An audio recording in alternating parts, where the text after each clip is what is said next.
The Plain of Jars is a megalithic archaeological landscape in the Xingkuang Plateau of northern Laos. Scattered across the rolling hills and grasslands of the plateau are thousands of massive stone jars, carved from sandstone and granite. The jars are arranged in clusters ranging from 1 to over 400, with the largest jar standing over 3 meters tall and weighing several tons. There are over 90 jar sites identified, extending across some 9,000 square kilometers of northern Laos. To this day, the true purpose and creators of the jars remain a mystery. The origin of the jars. The origin of the stone jars is unknown, and there are many theories as to who made them and when. Based on the size and sophistication of the jars, they would have required a sizable workforce, organized leadership, and advanced engineering skills to quarry, transport, and carve these monolithic jars. Many archaeologists believe the jars date to the Iron Age, between 500 BCE to 500 CE. Stylistically, they share similarities with pre-Christian burial urns and Southeast Asian designs. Local legends say the jars were made as receptacles to collect monsoon rainwater for caravan travelers along trade routes. Others suggest they were carved to ferment rice wine for ritual ceremonies, or to hold cremated remains after burial. But perhaps the most intriguing theory is that the jars were made by an advanced lost civilization, using sophisticated technology to carve and move the mega-sized jars.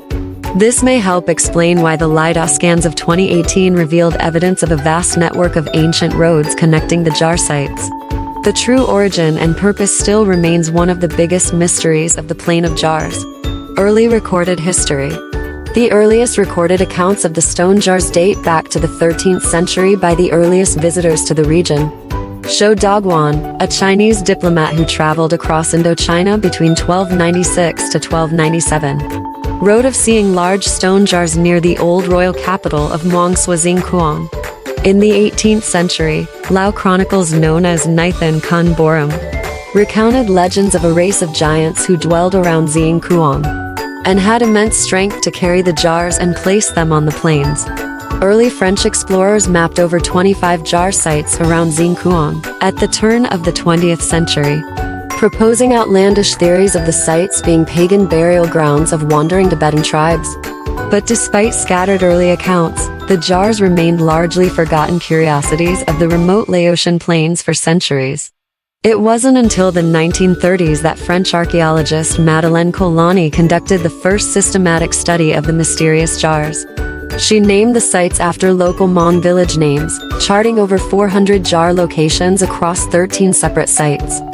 Colani theorized the jars were associated with pre-Buddhist burial practices of Iron Age cultures, dating between 500 BCE to 500 CE. She partly based her theory on the 1938 excavation of Jar Site 1, the largest known jar concentration, where her team unearthed human remains, ceramic burial goods, beads and iron tools around the jars. Colani proposed the jars were stone urns to hold cremated remains of the dead, associated with burial goods, tools, and animal sacrifices. Her theories shaped later 20th century perspectives on the sites as ancient burial complexes. However, questions remained about the labor and resources needed to make the jars, and if they were all somehow connected to burial rituals. But further study by Colani was curtailed by the brewing geopolitical conflict that would engulf Laos and see the Plain of Jars used as a bombing range during the Second Indochina War. The Secret War and Unexploded Ordnance. From 1964 to 1973, Laos was devastated by the Second Indochina War, becoming the most heavily bombed country per capita in history. Over 2 million tons of bombs were dropped on Laos, particularly on the strategic Plain of Jars. On the communist supply route known as the Ho Chi Minh Trail, the intense aerial bombardment, where an average plane load of bombs fell every 8 minutes, transformed the ancient jar sites into a perilous landscape. With the conclusion of the war in 1975, the long work of surveying and clearing unexploded ordnance from the bombed archaeology sites began. Since the 1990s, clearance efforts by groups like the Mines Advisory Group (MAG) have allowed archaeologists to safely return and study the jar sites again. However, the constant threat of unexploded bombs still hinders excavation and survey work across much of the Plain of Jars to this day. Officially, between 1936 and 2013, there have been over 300 recorded casualties from accidental explosions of cluster munitions at the sites. Clearance efforts are painstaking, with MAG reporting that as of 2020, only 1% of the contaminated Xinjiang area has been cleared of UXO, with an estimated 80 million bombies still to be found across the province. The deadly legacy of wartime bombing will impact research on the ancient jar sites for decades to come. The jars survived the bombing relatively unscathed, but much of the material culture once surrounding them had been destroyed. Left in place were over 2,500 extant jars spread across 13 main sites charted by Kolani before the war. The enduring mystery was how were these elaborate stone jars made and used? With clearance allowing renewed archaeological study, new theories have been proposed. Based on modern techniques beyond Kolani's pre-war excavations, new perspectives from recent archaeological study. Since the 1990s, new archaeological study has greatly expanded knowledge of the plain of jar sites, while posing more complex questions as to their true purpose, for which there is still no consensus. Crucial to recent study was the first use of LiDAR laser scanning surveys of the plain of jars. In 2018, the detailed aerial scans revealed an ancient network of roads connecting many jar sites, suggesting the complexes were part of an interconnected landscape. Over 40 quarry sites were also identified where the jar stone sources were located, along with evidence of villages and fortifications. The LiDAR scans proved the creation of the jars was a vast communal effort, requiring extensive coordination and engineering skill to quarry, transport, and carve the jars across such a large area. Targeted excavations have also yielded new radiocarbon dating techniques and material evidence that expands or challenges past burial theories. Site 1 excavations in 2016 dated the use of the jars to between 400 BCE to 100 CE, within Iron Age periods, but also found cremated remains in urns near the jars, not inside them. Investigations at the newly discovered Site 52 also revealed burials and grave goods, but again not contained in the actual stone jars. The burial evidence substantiates the mortuary function of the sites, but not necessarily of the jars themselves. Meanwhile, discoveries of elaborate carved stone grave markers and burial goods point to a sophisticated, hierarchical ancient culture on the plateau. The remote Site 53 revealed exquisite burial urns and bronze drums carrying stylistic influences from Vietnam to China. And the vast roads network implies the plain of jars were part of an Iron Age civilization, perhaps on par with the oldest Southeast Asian kingdoms. So new evidence confirms the long-held consensus of ancient mortuary practices at the sites. But the exact purpose of the stone jars themselves remains enigmatically uncertain. Proposed theories on the jars' true purpose. With debate ongoing, here are some of the leading theories proposed.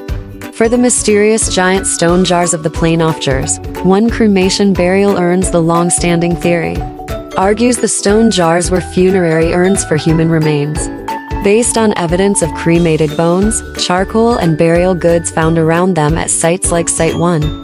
But the lack of human remains in the majority of jars excavated has raised doubts if this was their sole or primary function. 2. Ritual containers. Another theory proposes the jars were crafted to hold offerings and sacrifices for burial rituals, meant to provide for the dead entering the afterlife. The jars could have held food, herbs, liquids, or even sacrificial animals like the water buffalo bones found around them. The enormous labor involved would be justified for important Iron Age burial cults and elite ceremonies. 3. Fermentation vessels. Alternately, the jars have been hypothesized as vessels to ferment and store rice wine for ritual feasting and ceremonies. The alcohol could then be offered in burials or consumed communally, even traded across the vast ancient road network connecting sites. This could explain the jars' rough, undecorated exteriors compared to intricately carved urns also found at sites. 4. Water storage. Less glamorous is the theory the jars were essentially giant cisterns, crafted by Iron Age communities to store and supply water along ancient trade routes across the Xinjiang Plateau, although still implausibly labor-intensive just for water storage alone. 5. Territorial markers. Some speculate the distinctively carved jars were strategically placed across the landscape as territorial boundary markers between ancient chiefdoms. Though no inscriptions have ever been found on the plains, jars to confirm this symbolic role.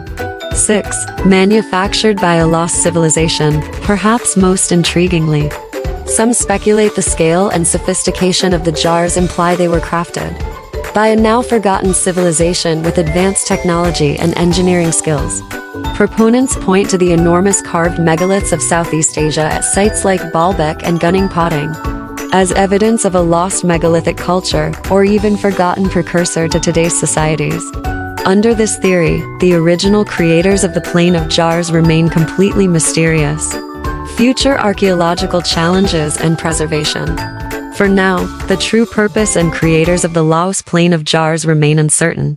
Ongoing challenges for archaeologists are the remote jungle terrain and continuing threat of unexploded ordnance, which will impact study and preservation for decades.